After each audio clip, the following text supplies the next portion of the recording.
지난 이야기. 공부 시작 5분 만에 멘탈 로그아웃된 꼬마 마케터. 심화 과정 이불을 과연 들을 수 있을까? 이해가 되고 있는. 잘 모르겠지만 일단 파헤쳐보자. AI 세계. 여기서 잠깐 이벤트 타임. 문제 한 개만 맞춰도 강사님 빅도서가 내 손에 자세한 내용은 더보기란을 참조해주세요. 이번에 2부에서는 좀 더 깊이 있게 들어가 보려고 합니다. 지도학습과 비지도학습을 제가 일부에 좀 빼먹어서 그 얘기를 먼저 드리고 딥러닝이 뭐고 AGI가 뭐고 ASI가 뭔지 저희가 같이 알아보는 시간을 갖도록 하겠습니다.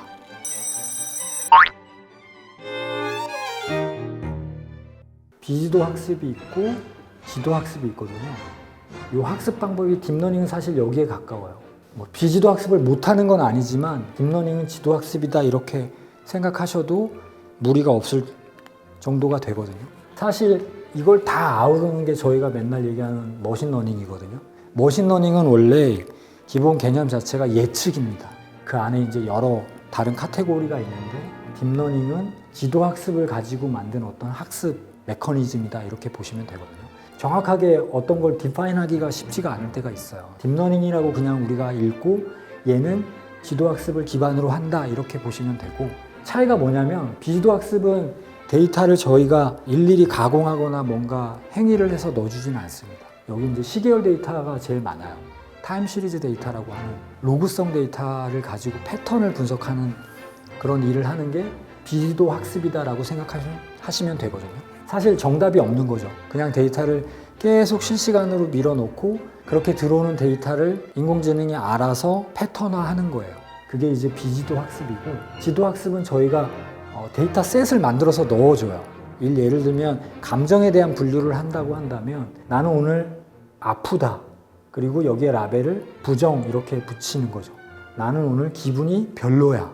이렇게 하고 부정이라고 붙이고, 이런 식의 이제 엄청나게 많은 데이터셋을 얘가 학습을 하는 거예요. 이런 식으로 학습을 해서 딥러닝이 우리 말을 이해할 수 있도록 만드는 게 학습 방법이라고 보시면 되고, 얘도 데이터지만 이런 식으로 라벨을 붙이지 않고 그냥 데이터를 계속 밀어 넣어줘요. 그래서 비지도 학습, 이거는 말 그대로 예측을 하기 위한 거. 모니터링에 많이 씁니다. 구글 클라우드를 설치를 해서 리소스라는 게 막 올라가잖아요. 여기서는 로그가 막 나옵니다. 그러면 이거를 비지도 학습을 시키면 평상시에 이렇게 가던 아이가 갑자기 빵 올라가잖아요. 그러면 얘를 바로 예측값으로 쓰는 거예요. 이상 탐지하는 거예요. 그러니까 원래 얘가 유지해야 되는 값들을 패턴화해서 갖고 있다가 여길 벗어나는 아이를 찾게 해주는 게 비지도 학습의 큰 역할이라고 보시면 되거든요. 그래서 비지도 학습과 지도 학습을 한번 간략하게 나눠서 설명을 드렸습니다.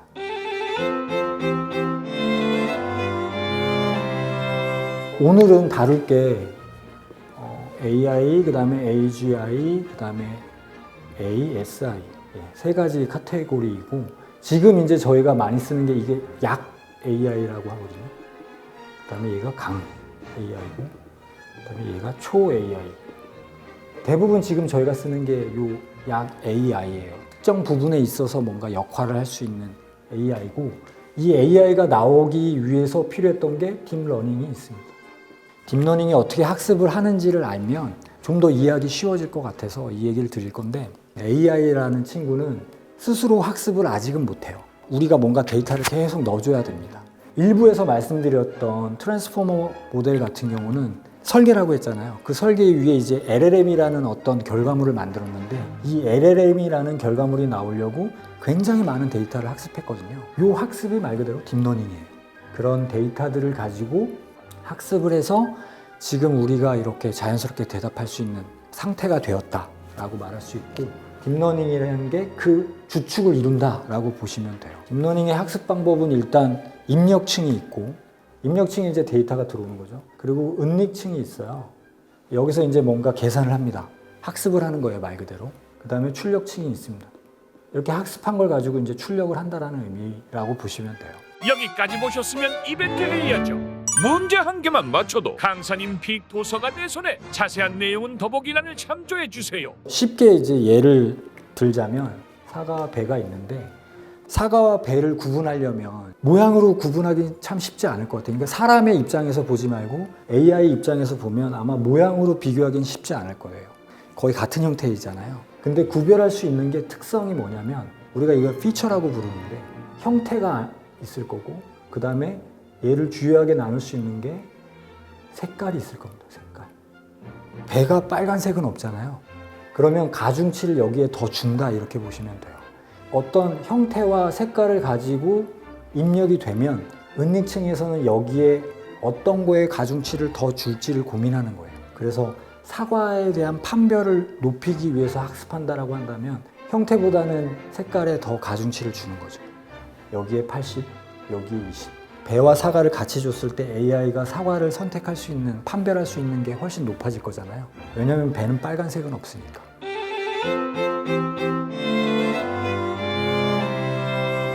이런 식으로 이제 내가 준 데이터 안에서 어떤 특성들을 발라내거나 학습을 해서 뭔가 새로운 데이터가 들어왔을 때 판별하는 역할을 할 수 있도록 하는 게 은닉층이다라고 보시면 되거든요.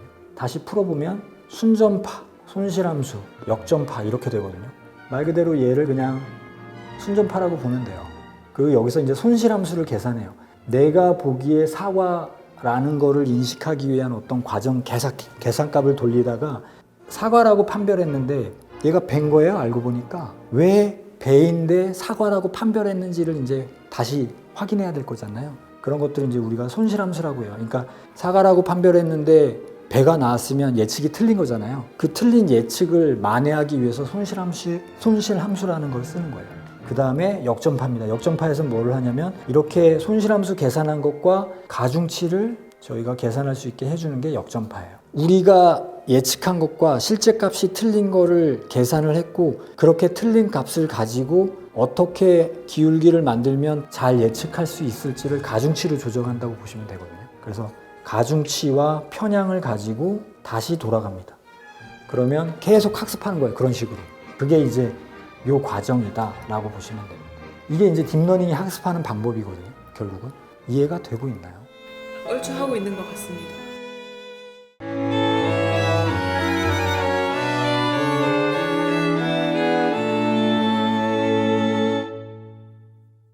그러면 AI는 사람처럼 청각이나 후각, 미각 등도 인식을 하나요?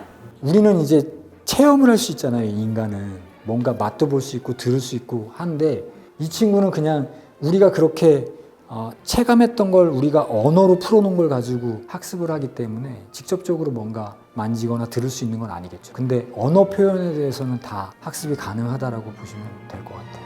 뭐 감정 표현도 여기 안에 다 같은 맥락이라고 보시면 돼요. 나는 오늘 기분이 나빠. 여기에 이제 그러면 긍정 아니면 부정 이렇게 라벨을 붙여요. 기분이 나쁘면 이제 부정이겠잖아요.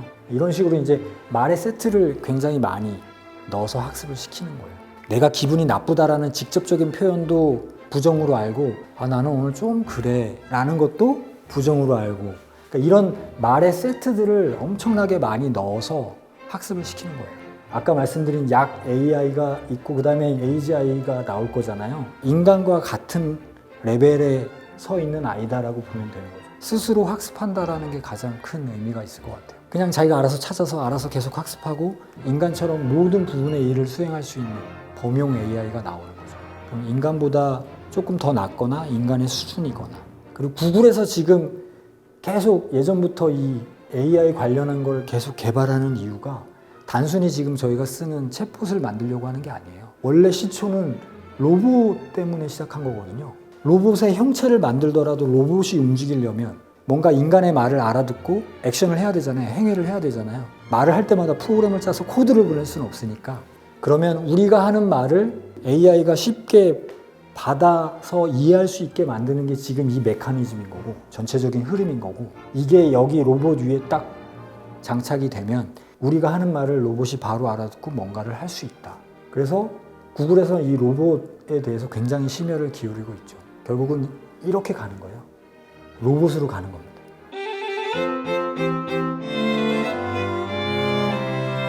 저희가 AI, AGI, ASI까지 왔는데요. 이건 이제 초인공지능이라고 해서 범용 인공지능을 넘어가는 아이인 거예요. 사실 예측이 안 되죠.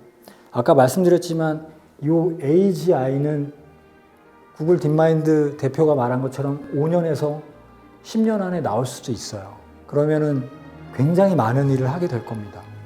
근데 이거 이상 되는 지능을 가진 AI가 나온다 그러면 지금 우리가 풀지 못하는 난제들을 풀 수 있는 아이가 나온다고 보시면 되거든요. 이 카테고리 말고 저희가 양자역학 뭐 이런 것도 지금 한창 화두잖아요. 그런 것들과 맞물리게 되면 이제 파급효과는 아마 엄청날 겁니다.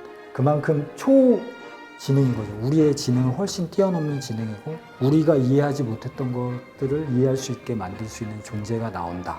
이제 저걸 통해서 문제를 이제 분석할 수 있기 때문에 해결 방안도 찾을 수 있을 것이다 라는 게 지금 생각하는 방향이라는 거죠. 그게 이제 좋은 거. 어떻게 보면 좋은 방향. 나쁜 쪽으로 가면 이제 매트릭스 영화처럼 우리가 그냥 전기를 생산하는 자원으로 전락하거나 우리가 실제 어떤 존재인지 모르는. 그래서 지금 흐름은 그래요. AI로 시작해서 AGI가 나올 거라고 하고 그 다음에 이렇게 갈 건데 이게 우리 살아생전에 나올지는 모르겠지만 방향은 아무튼 이렇게 가고 있다. 그래서 얘가 나오면 우리가 상상하는 거 이상을 할 것이다. 이거 계산해줘, 만들어줘 하면은 만들어주는데 AGI가 되면 왜 해줘야 돼? 이렇게 물어볼 수도 있다는 건가요? 그럴 수도 있겠죠. 너무 무서운데. 그러면 저희가 AI랑 협업하고 설득해야 돼. AI끼리도 협업하고 이러는 시대가 올 수도 있는 거죠. 그렇죠. 사실 지금 AI는 우리 말을 잘 듣잖아요. 이거 이상을 넘어가면 이제 컨트롤을 못 할 수도 있는 거죠. 일로 가면 절대 컨트롤 못 할걸요. 그래서 계속 나오는 게 뭐 AI 윤리니 더 발전하면 큰일 난다 뭐 이런 얘기가 나오는 이유가 철학적인 관점에서 쳐다보는 거예요. 그러면 얘도 그 생각을 할 거라는 거예요. 나는 누구인가. 근데 여기에 로봇이 오잖아요. 그러면 얘는 이제 실체도 있잖아요. 우리처럼. 그러면 이제 거의 같은 급인 거죠. 우리보다 훨씬 강력한 뭔가가 나온다. 근데 컨트롤이 안 된다? 이걸 이제 걱정하고 있는 거예요. 뭔가 좀 겁도 나는 것 같아요. 저희가 AI한테 직업을 대체당할 것 같은 겁도 나고 또 AI가 우리를 도와줄 것 같다는 그런 생각도 드는데 거기에 대해서는 또 어떻게 생각하시는지. 많이들 얘기하는 화두이긴 하잖아요. 근데 저는 그냥 어시스턴트라고 보거든요. 우리를 도와주는 아이다라고 봅니다. 아직까지는. 어떻게 하면 나한테 좀 이롭게 쓸까를 생각하는 단계이지 않을까 생각을 합니다. 저도 굉장히 재밌게 하고 있고 살다 보니 이런 날이 와서 더 재밌는 것 같고 앞으로는 더 재밌어지지 않을까라고 생각합니다. 그래서 지금까지 긴 이야기를 들어주셔서 너무 감사드리고 오늘은 여기까지 해서 마무리하겠습니다. 감사합니다. 감사합니다.